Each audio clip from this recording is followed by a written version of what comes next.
Today we're talking more Larrivee with Matt Larrivee. Stick around.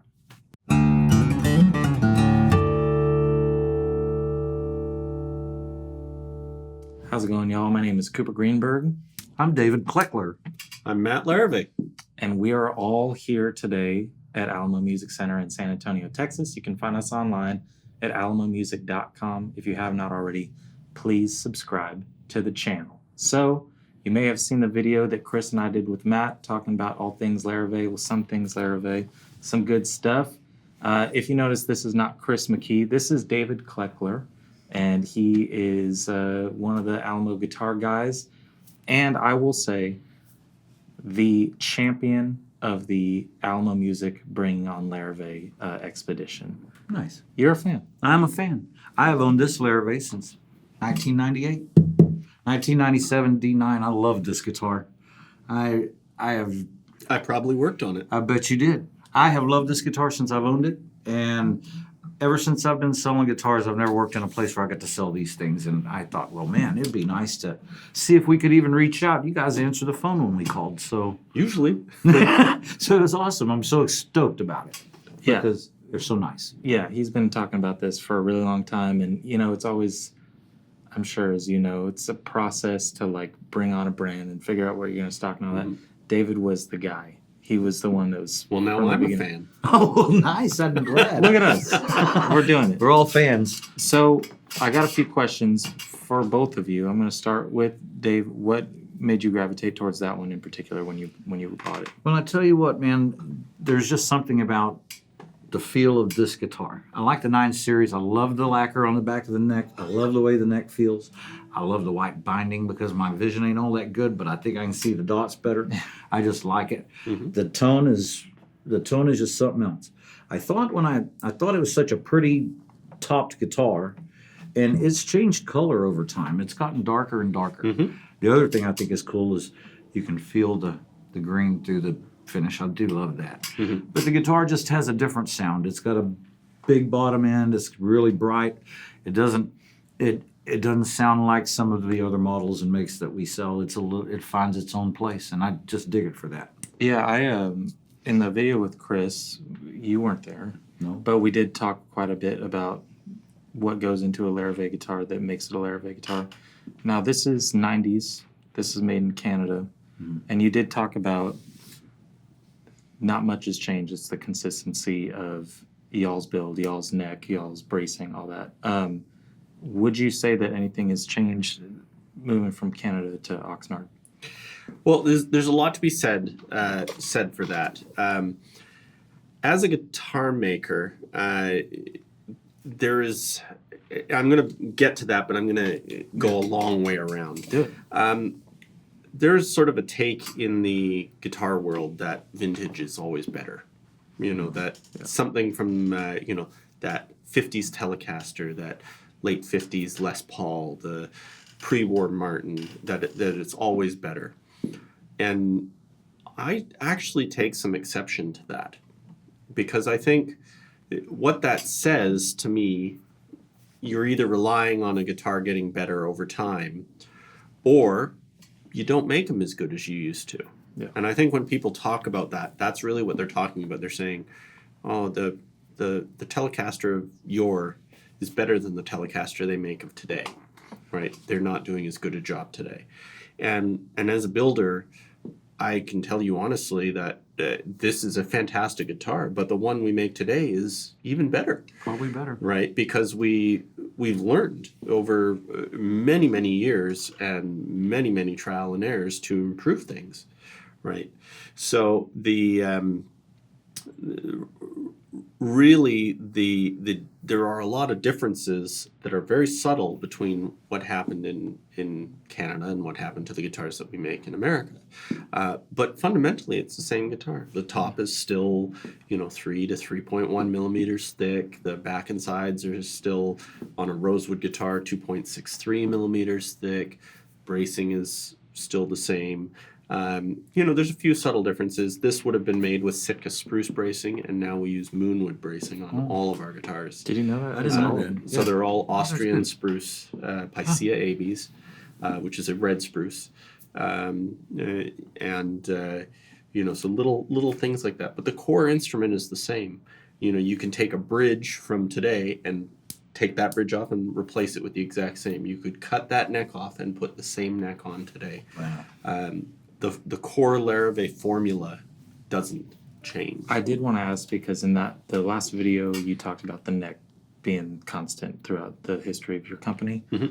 And that's one thing, as people have come in and played the guitars, everybody comments. I mean, that's usually the thing. If somebody doesn't like the neck, they don't like the guitar. Everybody that's played them and bought them from us, whether they know about the brand or this is the first one that they've played, likes the neck. So what led y'all to that shape as being sort of a universal people pleaser, but also just comfortable? Over time, we invested a lot of time in figuring out what that phrase meant. That phrase is a loaded phrase. I love the neck. Yeah. Right. What does that mean? Does that mean I love how it fits here? Does that mean I like how my hands feel on the fingerboard? Yeah. And what we determined is that really comes down to more of the fingerboard itself. So the concept of liking the neck really has more to do with how well the guitar is set up from us or from another maker, right? One of the things we built on is in the 90s and 2000s is Taylor guitars has a great reputation for having really good guitar necks because they invest a lot of time in their setup and their repeatability. And that was something that we looked at and said, that's something that we need to do as well. And so we've spent a ton of time and energy making sure that our action is playable. The string heights at the 12th fret, the nut heights, the nut slot depths are very uniform, so that you're getting 20 thousandths of an inch down to 15 thousandths of an inch, and you're getting about 6/64 and 5/64 string height at the 14th fret, so that you have that feel. But the core shape of it, up until, I want to say, I might get my year wrong, but about 1995, the necks were carved by hand. And I can remember my dad sitting on an edge sander, taking the neck back and forth and grinding it to get the core shape down, and then templates to it. But once we were able to get a CNC machine in the 1990s, that's where that really changed. And Tom Anderson actually helped us, of Anderson Guitar Works. We took a neck to him years and years ago, and he shaped the heel, digitized it for us, and same with the shoulders. And then over the next couple of years, we revised it a little bit in CAD, but the core shape hasn't changed. Yeah. When we created the traditional series, we brought out a secondary neck shape with the different heel and different shoulders, but the shaft round is still the same. Yeah. With the intention, like you said, of being able to, if your guitar gets, heaven forbid, in a fire, lost, you could order a D09 and it would be the same, right? Might sound a little bit different because they are unique, but it's fundamentally going to be the same guitar. Yeah. Right? So you're talking about ordering, which is a pivot, but looking through y'all's model list and all the customization options, how many custom projects do y'all get sort of? One thing I'd say Larrivee gets accused of is having a big model SKU list, and we understand we're going to pare that down a little bit for people, but it's actually pretty straightforward. We have about 10 different bodies, and we offer them in each of the series that we have. Yeah. So if you want a cutaway but you want a traditional one, you can order a cutaway from our traditional series guitars. Yeah. You want a presentation guitar but you want a parlor, okay, you can order a parlor from our. So once you understand that it's series and body shape, and you can mix and match however you want, it actually becomes pretty easy. Yeah. As far as custom stuff, we do all kinds of custom things, whether it's I had a guy in Tennessee recently wanted his name Doc put on the guitar, or we have an artist, Chase Martin, and she wanted Chase all up here, or somebody wanted a Tree of Life, or some very sentimental ones. I had a person that wanted a baby dragon on the headstock to signify the loss of their newborn baby. Wow. So guitars are a commemorative thing. They are in many ways like a tattoo. They tell a story of who you are and your experiences. And so the custom shop exists to do that. Right. And some people think, it's a really easy thing. I just want to add some different back and sides. But that in and of itself is a reflection of where you are in life. Like, I'm more comfortable now. I can afford to order the guitar I want. I want this on my guitar. Yeah. Right. And that's really how I look at it. Right. And so I take a lot of pride and joy and in sourcing woods and creating interesting inlays with my family. My mom still does all of the inlay design work. It's a big team effort. She designs it, and then I draw it in the computer, send it back to her, and she decides what materials it's going to be. Then we craft it, and then she engraves it, and then stuff like that. So it's a huge team effort to get done. So if somebody wanted to do some really intricate inlay work, whether it's something you already have or something you had to design, what kind of turnaround time is this a year in the process? Or? It depends on, custom shop stuff is notorious for every manufacturer because some things take longer than others and some things are better built in batches than not. And the reality with custom guitars is you're paying and waiting for me or for John or my brother or Wendy. And, we want to make sure that it's going to get the attention that it deserves. So if it's something like a Tree of Life that we already have, it actually goes pretty quick. It might add a month to the order time. No.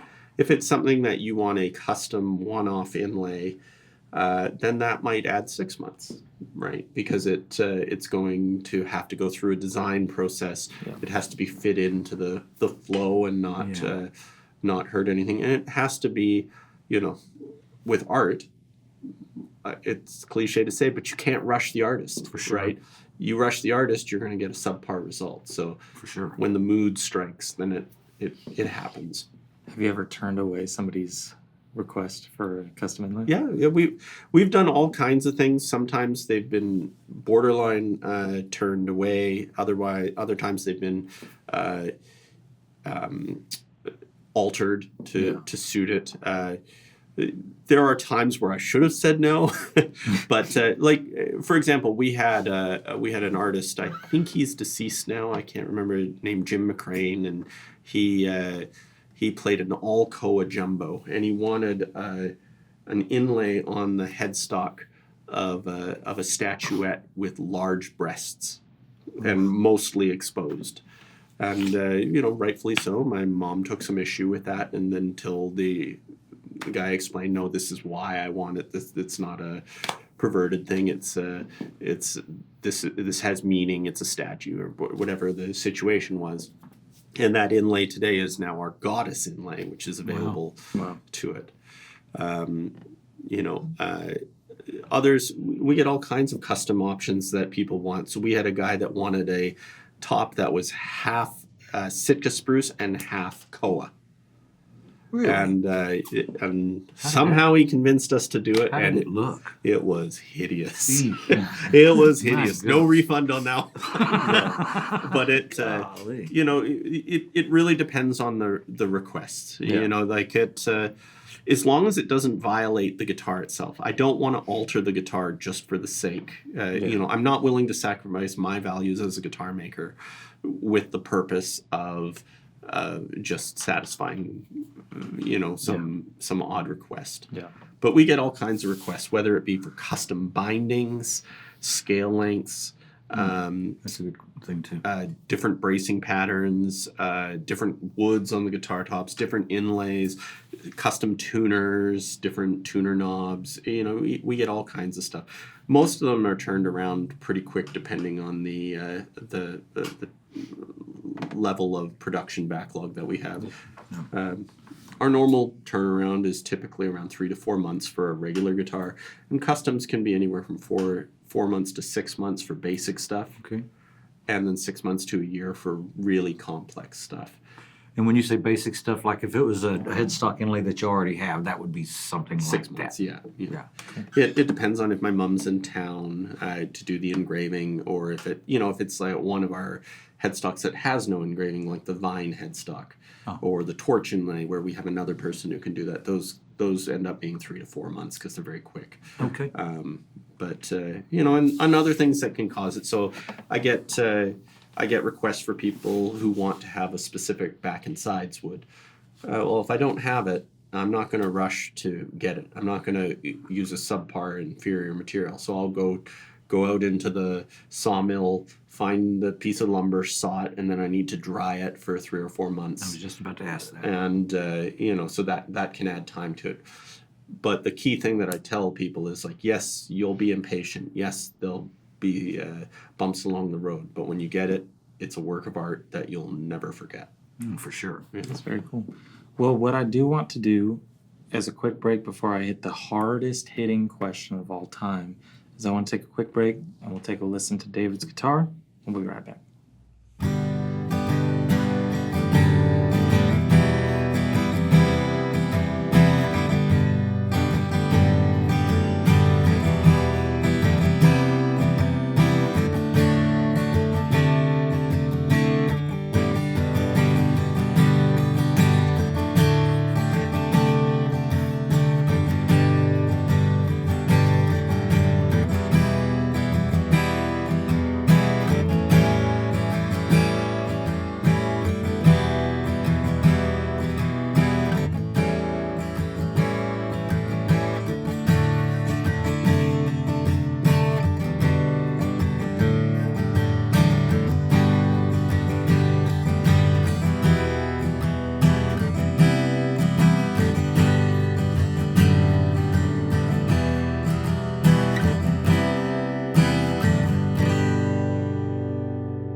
All right, there you have it. A little bit on the, what is that, a 1997?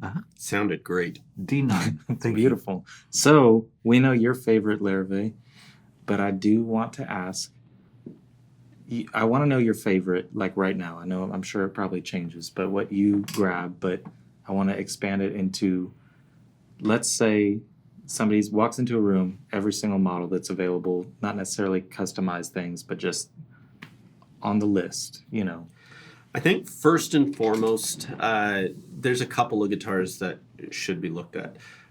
First and foremost is the OM40R, that traditional series guitar with the rope purfling around it, the wide grain Sitka spruce top, and the traditional bracing on it. That thing is amazing. It is a fantastic guitar. Yeah.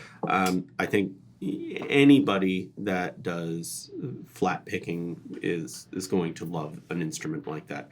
And particularly for a lot of guitar players now who are aging, it's much more comfortable than a large dreadnought. And I'm sure you get this shoulder pain now and then. It's perfect for that. Also great. I have a lot of female players who love the OM sides because it's not as deep out, so their shoulder can sit in a little bit more. Really good and versatile for that, and just sounds fantastic. I love wide grain spruce tops, and that's ideal for that. So I'd say that would be number one.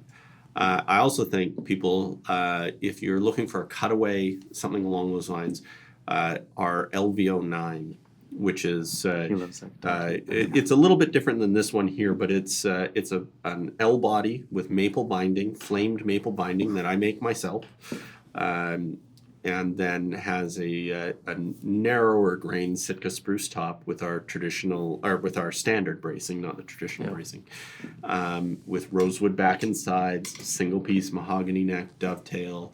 That thing is just a versatility machine. You can strum, you can finger pick, flat pick, wherever you want to do, it will eat it up.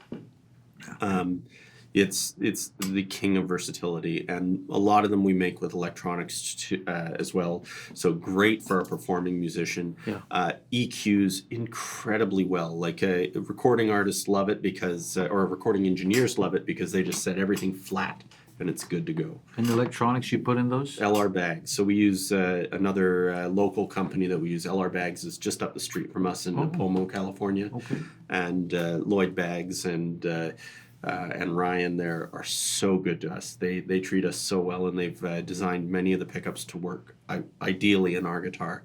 And it's a great symbiosis because their pickup is really designed to capture the neutrality of the guitar.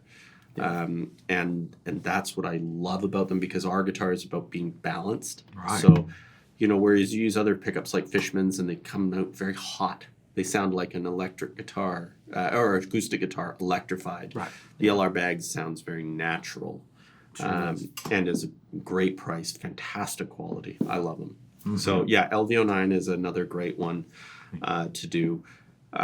If you're into 12 fret guitars, as a lot of people are, I love our 00040 and 0040. Either one of those two, depending on the size. Mm-hmm. The 00 is this, tiny little guitar. It's bigger than a parlor, but it sounds like a full instrument. It is amazing. It doesn't sound boxy and bluesy.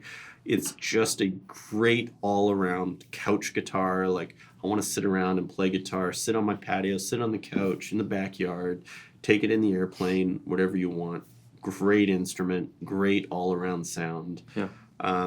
You cannot go wrong with a 00. I just love them. And if you like a little bigger, the 000 is perfect for that as well. A little bit different from that, another one of my favorite guitars is the Baker T that we make. The first expansion back into electric guitars that we've done. We've been doing them now for, we started in 2008, took a little break, and we've been bringing them back now and expanding on the line more and more. I absolutely love Tellys. To me, it represents the quintessential electric guitar. It is what electric guitar should be. It's raw, it's gritty, and it can handle anything you throw at it. A couple of single coils, and the world is yours on it. You were telling us you wanted those pickups yourself, right? I do. Me and one of my employees, his name's Brandon, and he's been with me for many years now, and I've been teaching him a lot about pickup winding. Nice. I have, as you may have noticed from talking to me, I have obsessive compulsive disorder, and one of the things that I obsess about is guitar pickups.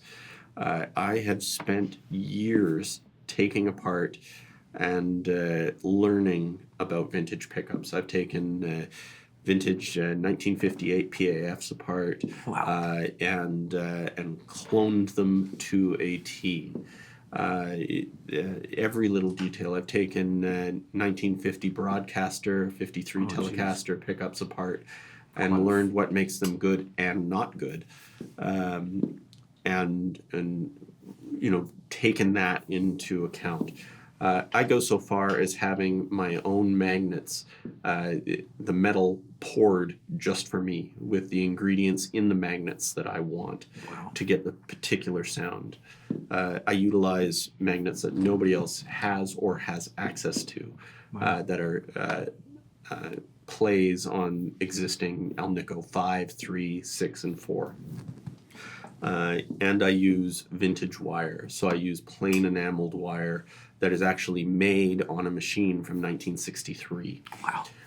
And it uses the original chemicals. It's there is actual benzene in the wire because that is part of the mojo that makes that pickup sound the way it does. So all of these little details go into it. And things that you wouldn't think about, like with pickup covers, when you plate them, not having copper under the plating, no copper pre-plate, so that there's no copper in the cover, noise, which helps with the without deadening the tone of the pickup, keeps it open. So we spend a ton of time in the pickups of it.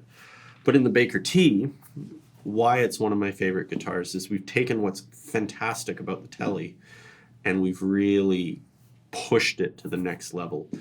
So we started with the core body.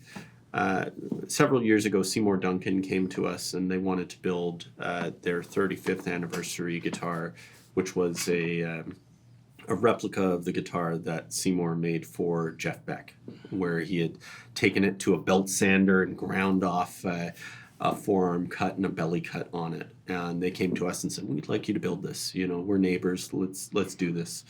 And they provided us some really cool Seymour Duncan Zephyr pickups to put in it. But I was already on the path of a Tele, and I became friends with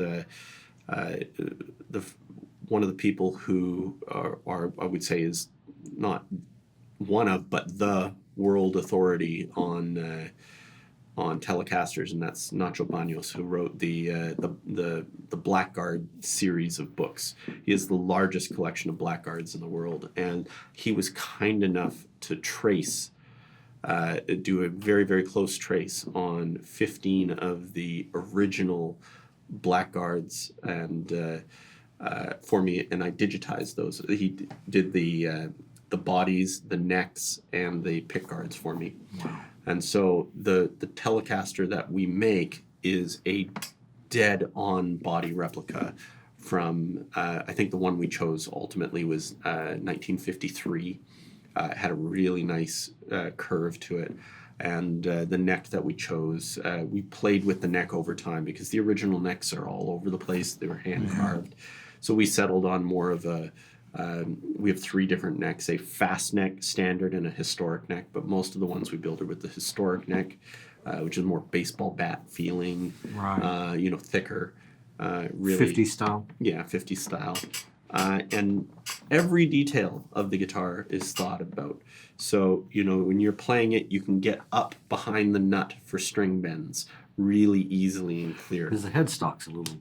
Yeah, it's shaped differently. We use our own headstock for it. Right. And it's carved in a way that you can just cleanly reach up behind and do it. The control plate, I use all stainless steel. So it's a stainless steel stamped control plate, and I've increased the distance between the volume knob and the switch so that you can actually get between them, which is a major bummer on a regular Telecaster. Yeah. All of the screws on the instrument are machine screws instead of wood screws, and so they actually go into threaded inserts. So that, if you're a performing musician who is on the road and you have guitar techs and something goes wrong, and you can take the guitar apart, put it back together in minutes without stripping a screw. If you lose a screw, you can go to Lowe's or Home Depot and buy a new screw. You don't have to pay $50 for a screw from another manufacturer. Yeah. You can just Yeah. get it right off the shelf and go. And the bridge. The bridge is really special. It is an extra thick, solid stainless steel polished bridge, flattened on the bottom to perfectly attach to the top, and made with extra thick stainless steel, and it's got double cuts in it so that you're not hitting that ashtray either on Right. the downstroke or on the through stroke. All loaded through the back. Yeah, it's string loaded through the back, and the ferrules are all flush mounted. Oh, So they're not sitting proud, that doesn't rub against your stomach. Again, all stainless steel parts so that they never wear out. And I use, I was subject to everybody. I like CTS pots like a lot of people did. But one of the things I learned in dealing with Seymour Duncan was that I actually liked the Bourne's pots better. The CTS are great pots, but the Bourne's are so fast and so smooth. So we use the high-speed Bourne's pots on them, and we use the volume taper in both positions, which we find really balances out the tone. So you don't just go, 0, 1, 2, 10. It's 0, 1, 2, 3, 4, 5, 6, 7, 8, 9, 10, both on the volume and the good. tone. So you can dial it in better. Yeah, really, real dial it in. And we had people complain about the old jacks, that the basic jacks, plugging it in, and after a little while it wobbles. So we've switched to using the pure tone jacks, which those things, you plug it in, it isn't going anywhere. That thing is rock solid. You'll never have a crackle in your life on it. And pickups, are we doing all standards? Are you putting any humbuckers in them? Any So of I that do, kind of stuff? in the bridge, I use a traditional Tele style pickup that we make ourselves, and that one is very representative of what I would call a mid-50s Tele pickup. There's a lot of variation. In the 1950s, Fender would just buy whatever magnets they could get. Sometimes they were magnet steel, sometimes Alnico 3, sometimes Alnico 5. So it was all over the place. So you had no clue what it was. So I've settled on one that I like. And I actually wind the pickups. I don't use a freehand winder, which is what Fender originally do. I use a Lisona winder, which is one of the same winder brands that were used to wind the PAFs. And I wind them in a very uniform manner that gives me the sound that I want. And we dialed in the number of turns really specifically. It makes a really, really nice pickup with a gentle wax pot, string wrapped, the way they were supposed to. And we even polished the tops of the magnets so that you get this really neat 3D effect. Just a touch to make it look really classy. So we polish each magnet before the bobbin is assembled.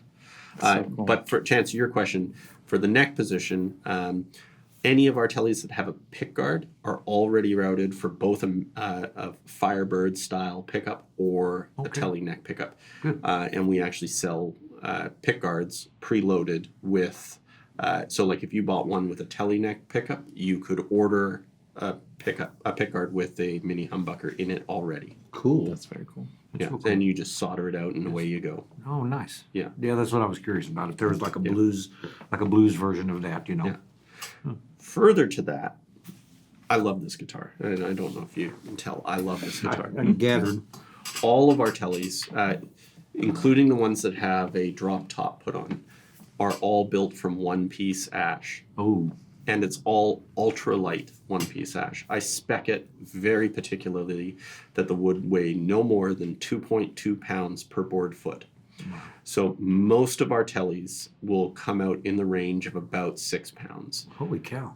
Some go as high, some go a little higher, some even go less. I've had a couple 5-pound Teles Gosh. that are just incredible. Can probably just resonate and all Yeah. that. And we use very, very thin drop tops. Our drop tops are about an eighth of an inch, maybe even a little less, acoustic thickness. And what that does is it keeps the weight down on the instrument, still gets the beautiful look of the wood, and also means that I don't have to use this giant resource for this tiny little top. It lets me get much higher yield out of it, and it 'cause works it's great. A little thinner. Yeah, exactly. So yeah, that the Baker T is, I love them. The Baker T Traditional, I think, is my favorite.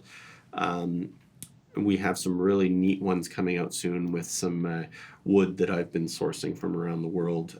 Some beautiful burls, beautiful Ziricote tops, stuff like that. Just stunning stuff that I've been having a blast putting together.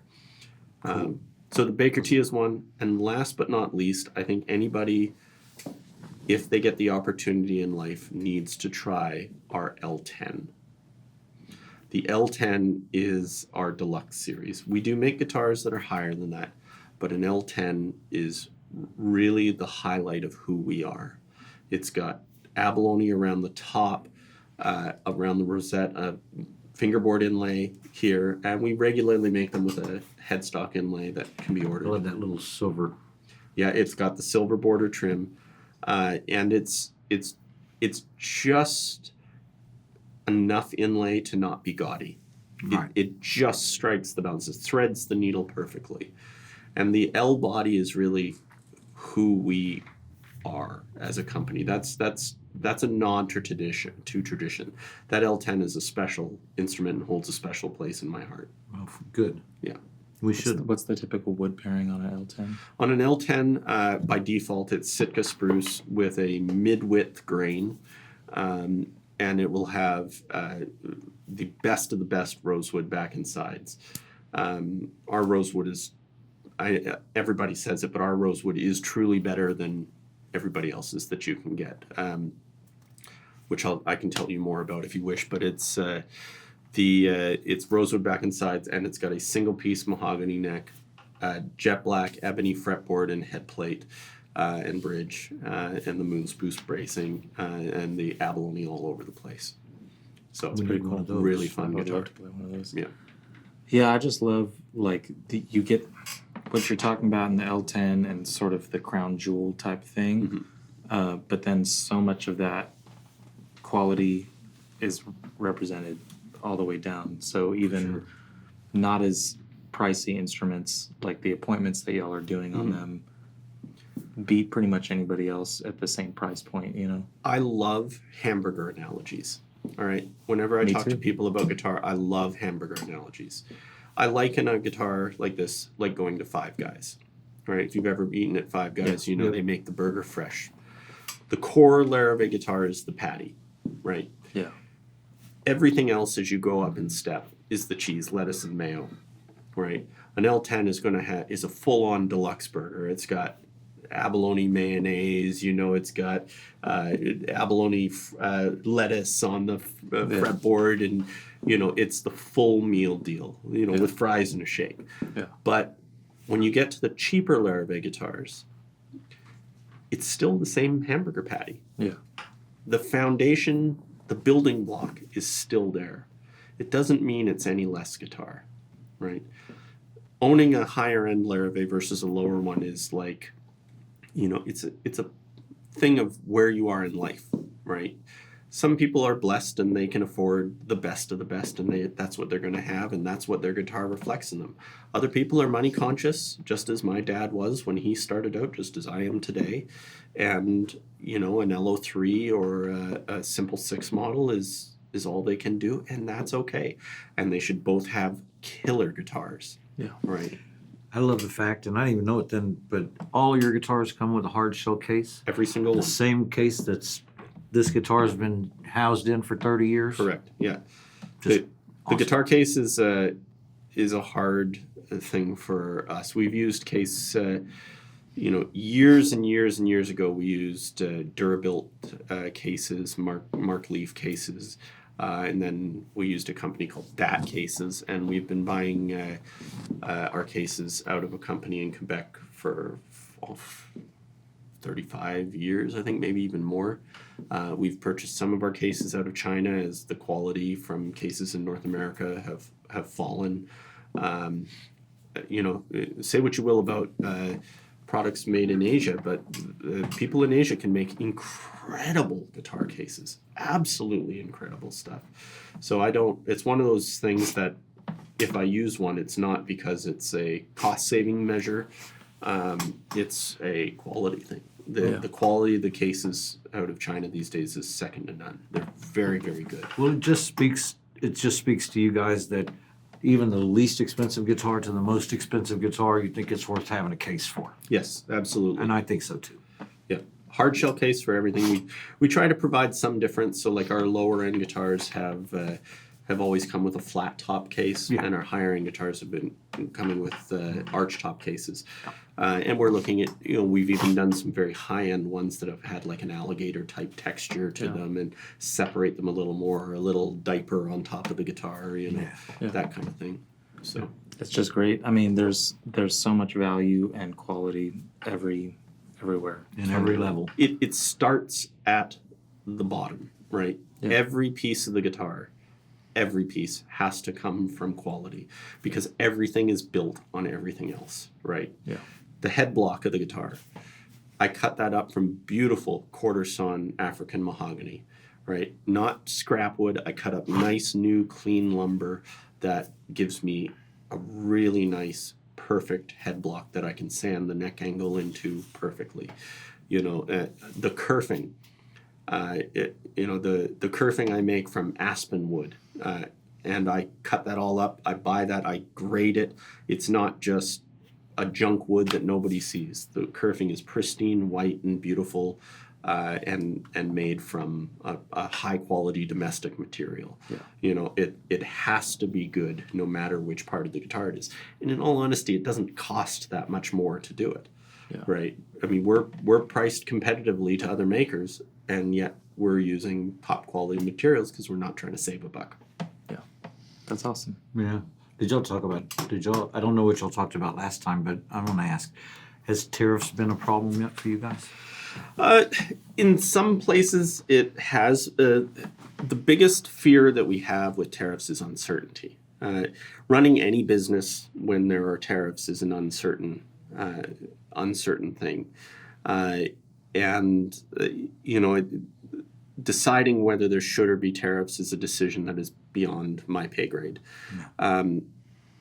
What I will say is there are challenges where you can no longer prepare. So, for example, I don't use much parts from Asia, right? The only parts on the entire instrument that are from Asia are the nut and saddle, which are a bone blank, and those are manufactured in a small factory in China with like 20 workers. It's a great little shop, and nobody can even come close to them.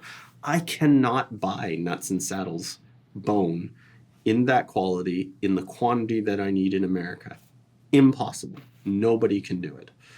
And so I order from this one company, and I bought a shipment from them that was $3,000 worth of nut and saddles, and great quality. The tariff on it was an additional $6,006. So that one shipment became $9,000 and change. Man. And that is very, very difficult for a business to absorb. That's $6,000 that I didn't have to pay a supplier, Right. pay my employees, and that I am going to ultimately have to pass on to somebody, right? So it's the tariffs are challenging in that regard. I understand there's a lot of politics involved around it, and I understand that the way people make money is changing, but it's the uncertainty that goes with it, right? It's sure. a challenge to know, when I bring in a pallet of rosewood, am I suddenly going to have to pay an additional $10,000 in tariffs, or am I not, right? Or is there going to be a tariff on my guitar going outbound next week, or is there not? That's incredibly challenging to deal with. Oh, I'm sure of that. Luckily, a lot of our stuff comes from the U.S. and Canada. Guitar tops come from Canada, and we have the I can't remember the new name for NAFTA, but we have a treaty in place with Canada, and we're able to get that. The rosewood from India is a small portion of it, but it could be an issue. Mahogany, again, supply, tuners. Yeah. You just don't know. It's a great thing to wish to make a guitar entirely in America, but it's going to take decades to get, a tuner manufacturer who can make a set of tuners that's not $400. Mm-hmm. Or to convince the buying public that they don't need ebony, that they need something else. That's a hard sell. That's a hard sell. On some of these guitars, that's a hard sell. Right. Yeah. So if we want to go all domestic, we can, but we will lose, right? Because other companies aren't going to do that, right? Right. It's we're not going to, if we were to use like compressed baked maple for a fretboard or something else, it's not going to be accepted, right? Yeah. And this is the challenge with tariffs is, what can we convert to domestic versus what will not be accepted? Yeah. And in the case of a guitar, people want Indian rosewood. They want European spruce or Canadian spruce. They want mahogany necks from South America or Africa. They want it at a price that means that the tuners have to cost $30 or $40, not $400. Yeah. They want a truss rod, which unfortunately comes from another country, comes from Taiwan. They want plastics for their binding, which are made in Italy. They're worldly products, Yeah. right? And Which is cool. You can't escape it. Yeah. You can't, and that's one of the big things that our industry faces. Or let's use another one, shell, right? there is no mother of pearl in America. We have abalone, but we're not allowed to farm it because it's currently protected. Red abalone is, you can't harvest red abalone because the fishery is shut down. So abalone has to come from New Zealand, and the same with mother of pearl. You can't. There is no substitute, right? So that's where we get hung up. No. Well, first off, we love the guitars. Thank you. The ones that certainly we've do. gotten, the ones that we've had, and we've had, some trade-ins and stuff over time, and they've all been great. And so thank you for being here. Thank you Thanks a for lot. letting and us carry more them. important, thank you guys for what you do. Alamo is an amazing company. you. It's really wonderful to see people being treated the way you guys are treating your customers. Whether it's the online portion or whether it's the in-store, this store is absolutely incredible. Thank you. And aside from you guys being proud to have us, I'm very happy to be in a store like you guys. This is really great. Yeah, Good. it's the start of a very, very good, very cool relationship. I agree. I'm looking forward to doing some custom runs with y'all and just representing more and more of the line. I We're love very it. excited about it. Maybe one of these days I can get out to Oxnard and go visit your plant. We'd love it. We have a nice big shop out there, and it's you can come meet my dad, my brother, myself. That's what I want to do. You can put us my to son. work too if you We'll want. do something. Yeah, Yeah, I'd I'll like to put you to work. Yeah, Yeah, you'll be we'll work. cutting wood in no time. we'll do it. Well, sweet. Thank Yeah. you very much, Matt. Thank you most so welcome. much. Appreciate you. Pleasure. man. It was awesome. Thank you. Thank you guys very much for watching. If you want to see what we have in stock, you can go to our website, alamomusic.com. If you're interested in placing an order, we can make it happen. We can build you something cool, an heirloom, something that'll last many lifetimes beyond you. Yeah, we're excited. Thank you for watching. We'll see you.